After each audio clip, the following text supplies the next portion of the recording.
C'est quand même frappant, dès qu'on plonge dans l'épistémologie radicale de ce deuxième livre, on assiste à un démantèlement systématique, presque chirurgical, de ce que toute notre modernité appelle l'objectivité. L'enjeu central ici, ce n'est pas juste de faire une petite critique de la vérité au passage, c'est vraiment de démontrer que cette fameuse volonté de vérité est à la base une construction purement esthétique. Et le pire, c'est que c'est une construction physiologique qui s'ignore complètement. Absolument, et c'est une inversion totale de nos valeurs philosophiques habituelles. Si on regarde bien comment le texte est bâti, la cible principale, ce n'est même pas le croyant ou le mystique. C'est l'individu rationnel moderne. Celui qui se pète un peu les bretelles en disant qu'il voit le monde tel qu'il est, sans aucun filtre. Tout l'argument de cette section, au fond, c'est de prouver que cette posture de froideur objective, c'est l'illusion la plus toxique et la plus pernicieuse qu'on ait jamais inventée. Et c'est exactement ce qu'on voit dans cette citation de l'aphorisme 57. Le ton est tout de suite provocateur, super socratique. Vous vous appelez réaliste. Le mot « désenchanté » n'est pas lancé là par hasard, on s'entend. Ça vise très précisément l'individu moderne qui s'imagine avoir dépassé les stades des mythes, qui se croit intellectuellement au-dessus des passions qui aveuglent le commun des mortels. C'est là que l'ironie devient vraiment mordante. Quand on décortique ça, on voit que le prétendu réaliste base toute sa supériorité sur son manque d'émotion. En gros, il dit « je ne ressens rien, donc j'ai raison ». Son aridité émotionnelle devient son argument de vérité. Mais la thèse ici, c'est que cette absence de passion apparente, ce n'est absolument pas une porte d'accès au réel. C'est juste une autre forme de croyance. Le réaliste est pris en flagrant délit d'arrogance. Il est intimement persuadé d'avoir le monopole du réel, alors qu'en fait, il est complètement embourbé dans un vieux paradigme dont il a hérité. En s'attardant un peu plus sur ce passage précis, on réalise que la critique va beaucoup plus creux. L'idée même d'une réalité nue, une réalité qui serait dépouillée de toute interprétation humaine, est traitée comme une absurdité psychologique totale. Ce qu'on appelle, nous les humains, la vérité ou la réalité objective, c'est au bout du compte une passion hyper ancienne. Une passion tellement sédimentée avec le temps qu'elle a tout simplement oublié qu'elle était une passion à l'origine. C'est le fameux concept de l'oubli créateur. D'ailleurs, le texte compare ces réalistes à des artistes amoureux, ce qui est une image super puissante. L'auteur nous dit que la sobriété froide du scientifique, par exemple, est en fait imbibée d'une ivresse secrète. Tout ce culte du fait concret, de la méthode scientifique, ça vient d'un amour viscéral, d'une très vieille pulsion de contrôle. Vouloir figer le flux perpétuel des choses, c'est en soi une volonté de domination esthétique. Le regard neutre, ça n'existe pas. Tout regard évalue et colore ce qu'il voit en fonction de schémas qui datent de plusieurs siècles. Il faut vraiment s'arrêter 2 secondes sur cette définition parce qu'elle est lourde de sens. Le réaliste, dans ce cadre-là, ça devient presque un diagnostic clinique. La sobriété dont il est si fier, ce n'est pas l'opposé de l'ivresse. En réalité, c'est l'intoxication la plus tenace qui soit, justement parce qu'elle est complètement inconsciente. Et si on pousse cette logique-là jusqu'au bout, le réalisme devient carrément une affection physiologique. L'individu qui se dit objectif réagit simplement à des stimuli environnementaux selon des très vieilles habitudes. Son cerveau fait juste appliquer des vieux filtres d'évaluation. L'objectivité est démasquée ici non pas comme une banale erreur de calcul, mais comme un symptôme du corps. C'est l'instinct de préservation qui a besoin de figer son environnement pour se sentir en sécurité. Le réalisme, c'est l'armure d'un esprit qui refuse d'avouer qu'il invente le monde à mesure qu'il le regarde. Donc, ça nous amène à cette dichotomie fondamentale. D'un bord, on a le mythe de l'objectivité, un regard froid, calculé, qui est convaincu d'avoir un accès direct à la vérité des choses. Et de l'autre bord, on a l'artiste amoureux, qui, lui, assume pleinement sa passion et sa subjectivité. Sauf que la vraie révélation conceptuelle ici, le coup de génie, c'est de montrer que ces deux catégories finissent par fusionner. Les deux avancent dans la vie à travers les lentilles subjectives de l'histoire humaine. Le réalisme, c'est de l'art qui a oublié qu'il était de l'art. L'artiste, s'il est conscient, sait très bien qu'il transfigure le monde.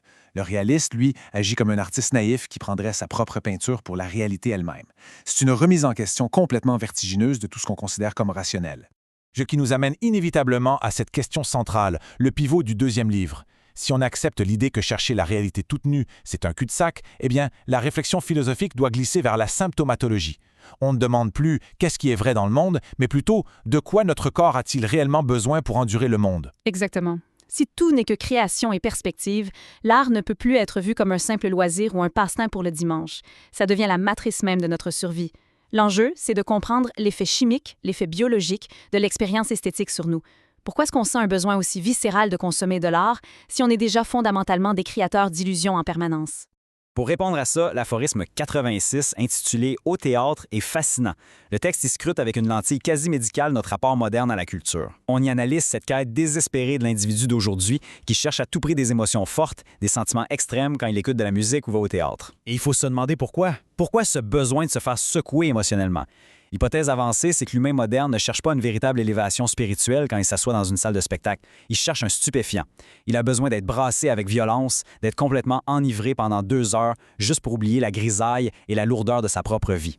L'art moderne devient donc un excitant artificiel, spécialement conçu pour des systèmes nerveux qui sont au bord de l'épuisement. L'expression qui résume tout ça de manière assez brutale, c'est celle des mulets fatigués. La métaphore est lourde, mais elle vise en plein dans le mille. Ça représente ces individus meurtris par la grosse machine du quotidien, littéralement fustigés par la routine. Si on prend une image d'aujourd'hui, c'est super facile à visualiser. Pensons à l'employé de bureau dans notre hypermodernité corporative. Il arrive chez lui le soir, le cerveau complètement frit par des heures de travail abstraits, et qu'est-ce qu'il fait? Il se branche frénétiquement sur des contenus hyper bruyants, du divertissement à l'excès.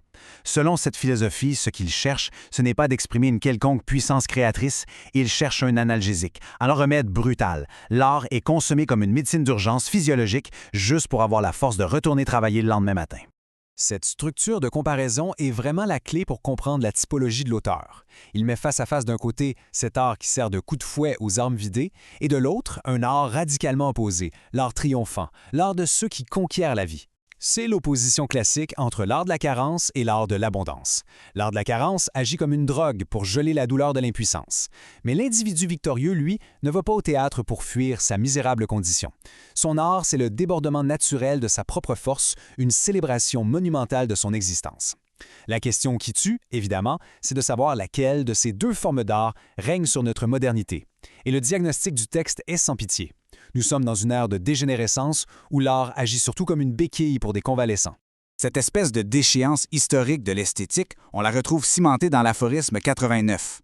Le texte met en lumière une rupture massive dans la fonction même de l'œuvre d'art au fil du temps. Autrefois, l'art majeur, l'art public, s'affichait sur les grandes places de l'humanité. C'était fait pour commémorer des moments supérieurs, pour célébrer une vitalité débordante. Aujourd'hui, on assiste à un repli total. L'art sert à tirer les épuisés hors de la grande route de souffrance.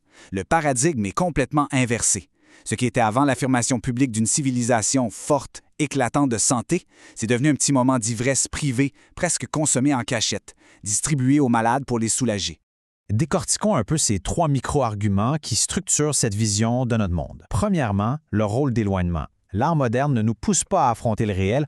Au contraire, il crée une gigantesque diversion pour empêcher la masse de voir le néant de son quotidien. Deuxièmement, cette nécessité d'avoir accès à la folie. Ce petit moment d'ivresse dont on parle, ce n'est pas un luxe, c'est une soupape de sécurité biologique. Sans cette folie artificielle de courte durée, le système nerveux collectif planterait complètement. Et troisièmement, on en revient toujours à l'aspect médical de la chose, l'art ne guérit absolument pas l'épuisement profond, il ne fait que geler les symptômes temporairement pour que la machine puisse continuer de rouler. C'est l'art comme soin palliatif pour une humanité vidée de son sang. Ce qui nous propulse vers le vrai paroxysme du livre 2. Jusqu'ici, on a posé que l'art est une illusion qui nous protège. Mais qu'est-ce qui arriverait, concrètement, si on détruisait cette illusion une bonne fois pour toutes? Qu'est-ce qui se cache au fond du gouffre de la vérité-peur? C'est le retournement le plus angoissant de tout le chapitre. Si on décide d'arracher violemment tous les voiles de l'illusion esthétique et qu'on regarde en face le devenir pur, le chaos totalement absurde et sans but de l'univers, la conséquence, ce n'est pas du tout l'illumination. Selon cette logique, la conséquence inévitable, c'est le dégoût absolu, la nausée existentielle et ultimement la destruction de soi. La vérité brute, crue, ce n'est pas notre salut, c'est une menace létale pour la biologie humaine. Et le point culminant de cette architecture, c'est l'aphorisme 107. La thèse qui est défendue est fracassante. Réaliser que l'universel est non vrai, comprendre que tout ce qui donne un sens à notre monde est basé sur un mensonge fondamental, ce serait une réalisation littéralement invivable. Chaque mot compte ici. L'idée, ce n'est pas de dire que le mensonge est dommageable, mais inévitable. L'idée, c'est d'affirmer que l'erreur fondamentale est la condition même de l'existence humaine. L'art n'arrive pas là-dedans comme une fuite lâche devant le réel. Il intervient comme l'antidote biologique suprême, le contrepoids essentiel à une réalisation qui nous détruirait autrement. C'est la dialectique finale. L'intellect détruit nos illusions, mais l'art nous donne la capacité physique et mentale de survivre à cette destruction. Cette phrase précise demande vraiment qu'on s'y arrête. La compréhension de l'illusion et de l'erreur comme condition. L'erreur n'est pas perçue comme un petit accident de parcours ou une anomalie de la raison. C'est carrément le ciment sur lequel la raison est construite. C'est fou quand on y pense. Si quelqu'un poussait l'honnêteté intellectuelle à l'extrême, en exigeant la destruction de toutes les illusions, il cirait la branche sur laquelle l'humanité est assise. Une loyauté fanatique envers la vérité pure créerait ce dégoût mortel dont on parlait. Notre organisme refuserait tout simplement de fonctionner dans un environnement dépouillé de tout sens esthétique, un monde froid réduit à des causes et des effets purement mécaniques. La vérité absolue est invivable, car elle est totalement stérile. D'où l'apparition de cette formulation magistrale, le culte de l'erreur. On redéfinit complètement ici la condition humaine.